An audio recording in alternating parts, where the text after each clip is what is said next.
Son nom de guerre, c'est Jack le Fou. Attachez votre ceinture.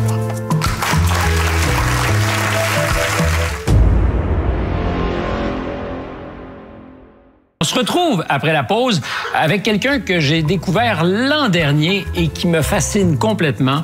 Son nom de guerre, c'est Jack le Fou. Attachez votre ceinture.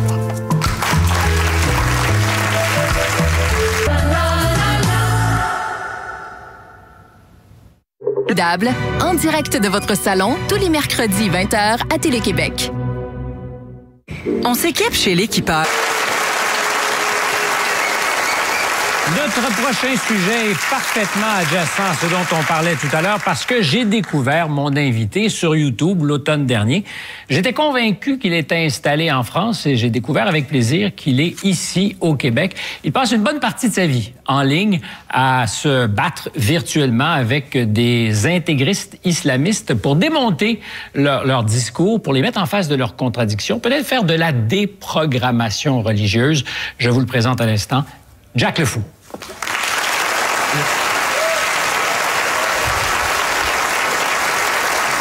Bienvenue à bord. Merci beaucoup. Merci. Première télévision? Oui, première télévision au Canada. C'est un plaisir, sinon même un honneur. Merci beaucoup pour l'invitation. Donc, arrivé au Canada, il y a combien de temps? Juste avant 2020. Bon souvenir que c'est arrivé au Canada? L'un des meilleurs souvenirs de ma vie. Pourquoi?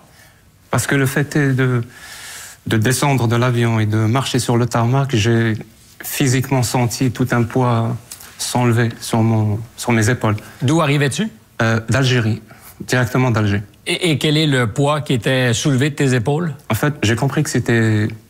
Le fait est que je n'étais pas libre, que je ne possédais pas mes droits en tant que citoyen en Algérie. Et le fait est que j'ai senti que c'était le cas ici au Canada. Alors, je l'expliquais en présentation, pour ceux qui ne seraient pas initiés à ton sport de combat, tu passes ta vie virtuellement à débattre, mais de façon musclée, avec des religieux.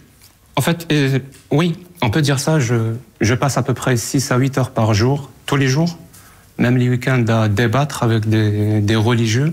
Je dirais même à 99% des religieux de l'islam et de l'islam sunnite. Donc, la branche majoritaire chez les musulmans, 85 à 90% des musulmans dans le monde sont des musulmans sunnites. Pour toi, est-ce que ça relève de la programmation? La religion elle-même, et cette religion spécifiquement, c'est plus que de la programmation. Moi, j'appellerais ça de l'endoctrinement. Parce que ça se produit dès l'enfance et toutes les idées, toutes les façons de faire, toute l'autorité à laquelle on doit se soumettre est infusée dès l'enfance. À travers la peur, à travers le conditionnement, à travers les parents, parce que ça passe toujours par des figures d'autorité. Et nous, comme enfants, on est programmés à croire ce que nos parents nous disent. Donc ils nous disent que Dieu existe, que c'est Allah, que le prophète c'est Mahomet, que le Coran est une parole parfaite et qu'il faut la suivre à la lettre. Et c'est ce qu'on croit tous. Et si on croit à la lettre cette parole, il y a beaucoup de possibles dérives. Absolument. Parce qu'il faut savoir que tous les textes de l'islam sunnite ont été rédigés au 7e, 8e, 9e siècle. Et à cette époque-là, et à cette région-là, au désert d'Arabie, il y avait plein de pratiques qui étaient acceptables. Et on les retrouve telles quelles dans les textes sacrés. Le problème, c'est que cette religion te dit que ces textes-là, c'est une parole parfaite. C'est une vérité absolue. Donc, toutes les horreurs pratiquées et acceptées à l'époque deviennent comme acceptables parce qu'ils sont accompagnés d'une autorité, celle de Dieu et celle du prophète. Et si tu n'acceptes pas, tu vas finir en enfer. Et donc, entre autres des pratiques, il y a la pédocriminalité. Ça veut dire qu'il est parfaitement autorisé pour un homme de 50 ans ou 60 ans d'épouser des gamines de 5 ans ou de 6 ans dans l'islam sunnite. Et autre chose, ça veut dire il y a une vision de la femme en tant que membre dans la société qui est complètement patriarcale, complètement misogyne, complètement dépassée. Mais est-ce qu'on est bien mis en garde contre les risques potentiels de cet endoctrinement? En fait, on n'est pas conscient du mécanisme, de comment ça marche et comment des gens arrivent à se convaincre que ce qu'ils font est bien en faisant des attentats. Et c'est ça, moi, qui m'intéresse. Et c'est sur ce point-là que je travaille le plus. Jack, tu es conscient qu'aujourd'hui, on est mis en garde continuellement contre le péché d'islamophobie. Oui. Si on dit la moindre chose, si on critique, on dit t'es peut-être islamophobe. Le problème, c'est que cette religion, elle se veut et elle se voit et elle essaye toujours d'être autoritaire dans une société. Donc, elle va utiliser tous les outils qui existent dans la société pour devenir autoritaire. Autre chose, ça veut dire autoritaire, ça veut dire qu'elle va devenir ce qu'on appelle une ligne rouge, à ne pas toucher, un horizon indépassable. Et dans les outils qu'elle utilise, en Occident, je précise parce que c'est absolument pas le cas du pays où je viens. En Algérie, personne n'a été traité d'islamophobe. Moi qui critiquais l'islam de manière véhémente en Algérie, j'ai jamais été traité d'islamophobe. J'ai été traité de kafir et de mulhid, ce qui veut dire en gros mécréant et athée, ce qui sont deux insultes. Si par exemple en Algérie on me traite d'athée, de mécréant, ça veut dire quelque part, je suis un peu fou. C'est-à-dire ma parole n'a pas de sens. Parce que je suis athée, je ne crois pas en Dieu, dans un pays où tout le monde croit en Dieu. Et tout le monde croit en Allah, pour être plus précis. Donc pour faire exactement la même chose au Québec, au Canada ou même en France, on va rendre la parole de cette personne inaudible. On ne peut pas la traiter de mécréant, on ne peut pas la traiter d'athée, donc on va la traiter d'islamophobe, donc quelque part raciste, donc elle est un peu folle, donc sa parole n'est pas inaudible. Disqualifiée. Exactement. Si tu débats plusieurs heures par jour, est-ce que tu as déjà eu l'impression que ta vie était menacée justement parce que tu essaies de faire cette déprogrammation? C'est une bonne question. Tout est dans le discours, tout est dans la méthodologie qu'on utilise. Parce que moi, quand je le fais, quand je dévoile et quand je dévoie ces textes de l'islam sunnite, je fais très, très, très attention à mes mots. Jamais j'amalgame, jamais j'essentialise. Surtout, je fais la part des choses entre les musulmans et l'islam. C'est-à-dire que je parle exclusivement de l'islam et exclusivement de l'islam sunnite. Est-ce que c'est un combat entre l'Occident et l'islam qui veut imposer sa vision du monde, selon toi? Je ne le pense pas une seule seconde. Je pense que c'est un combat entre l'humanisme, peut-être la démocratie, des valeurs, des principes, contre des idéologies qui vont à l'encontre de l'humanisme, de la démocratie et ces principes-là. Maintenant, il se trouve qu'en 2024, l'idéologie qui représente le plus grand danger de ces valeurs-là, c'est l'islam sunnite.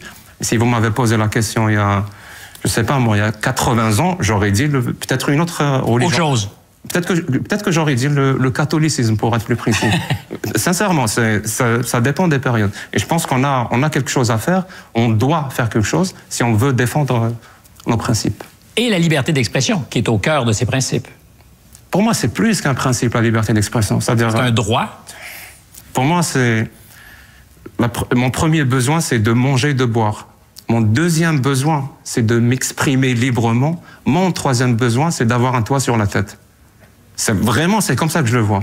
Parce que je l'ai vécu dans ma chair. Le fait de ne pas pouvoir m'exprimer en Algérie, dire exactement ce que je pense et comme je le pense. En plus, ce que j'exprime n'est pas insultant envers les gens, n'est pas menaçant envers les gens. C'est toujours envers des idéologies et des idées. Mais quand on parle de préserver cette liberté d'expression, je me rappelle d'une conversation qu'on a déjà eue, il faut accepter des inconforts.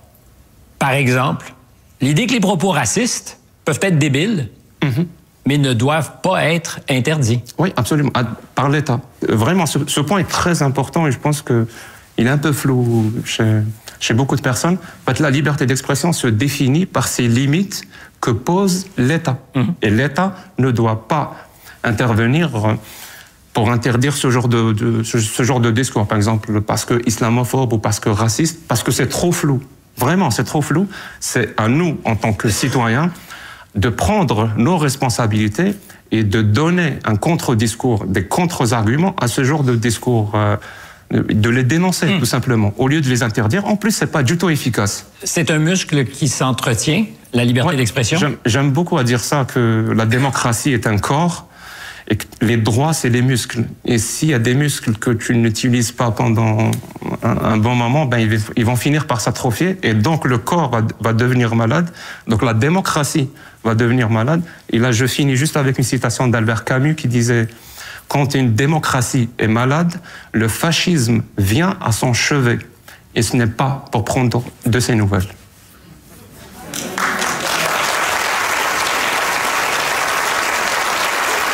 La suite des choses, je vous propose de la faire avec quelqu'un qu'on a croisé. En fait, on était au restaurant et immédiatement, il est venu à ta rencontre. Il est à Montréal depuis un certain temps.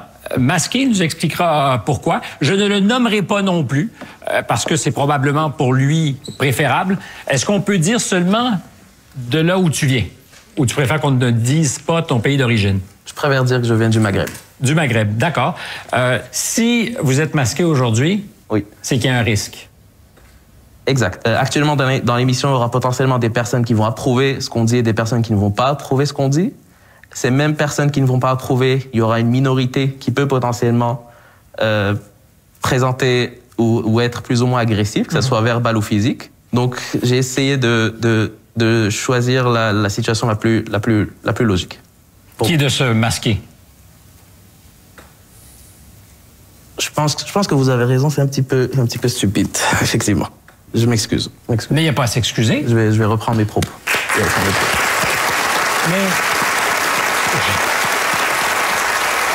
je ne voulais pas vous démasquer. Je sens l'émotion.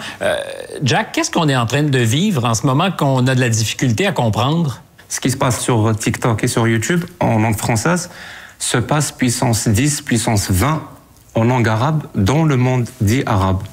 De là où moi je viens. Parce que je fais ça aussi en langue arabe depuis très longtemps et c'est une révolution que, diront, les autorités, les institutions religieuses n'arrivent plus à contrôler.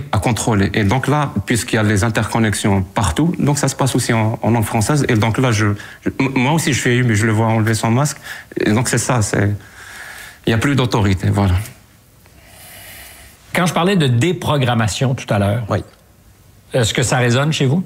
Totalement. J'ai grandi dans une famille imprégnée d'une culture musulmane. J'ai eu le privilège de vivre dans une famille qui était, on peut la catégoriser comme étant cool et qui était ouverte aux critiques. Mais malheureusement, quand je me suis confronté à la société, que ce soit dès le début, donc depuis le secondaire, mes études universitaires et plus tard, j'ai remarqué qu'il y a du monde qui n'avait pas le même point de vue que moi. Et même ici au Québec? C'est-à-dire que même à l'étranger, la bulle vous suit. Exact. Exact. Malheureusement, même ici au Québec, c'était une surprise. Quand j'ai décidé de venir vivre ici, j'ai tout de suite pris comme décision de dire ce que j'avais sur le cœur, de dire la vérité, enfin pas la vérité, mais de dire mon point de vue par rapport aux choses qui me gênent et qui me perturbent. Donc, au moment où j'ai commencé à partager ces idées-là avec les personnes qui m'entourent, il y a des personnes qui ont accepté, mais il y a des personnes qui ont commencé à réagir d'une manière un petit peu perturbante. Jack, oui? C'est vous qui aurez le mot de la fin rapidement. Il y a quelque chose qu'on ne soupçonne pas qui se passe dans cette autre partie du monde? Je dirais pas dans cette autre partie du monde, mais partout dans le monde. Je pense réellement que au sein de la communauté qu'on appelle communauté musulmane ou communauté arabe, les gens en ont marre de se soumettre de cette façon inconditionnelle, vraiment d'une façon horrible parfois, à cette autorité de l'islam sunnite. Les gens en ont marre. Et ils commencent à s'exprimer. Et c'est une vraie, vraiment, c'est une vraie expression pour le coup. Et c'est des vrais coups de massue donnés à cette autorité. Et je pense que dans les années à venir, je ne sais pas si c'est à court terme ou à moyen terme, mais on va voir beaucoup de choses changer. Il faut avoir le ton que vous avez, tout doucement, pour parler de ces coups de massue qui vont peut-être ébranler les colonnes du temple. Merci, Jack. Merci à vous, que je ne nommerai pas. Merci de votre attention. Merci de votre concentration. C'est des conversations rares, mais que je suis content que nous puissions avoir à la télévision. À la semaine prochaine.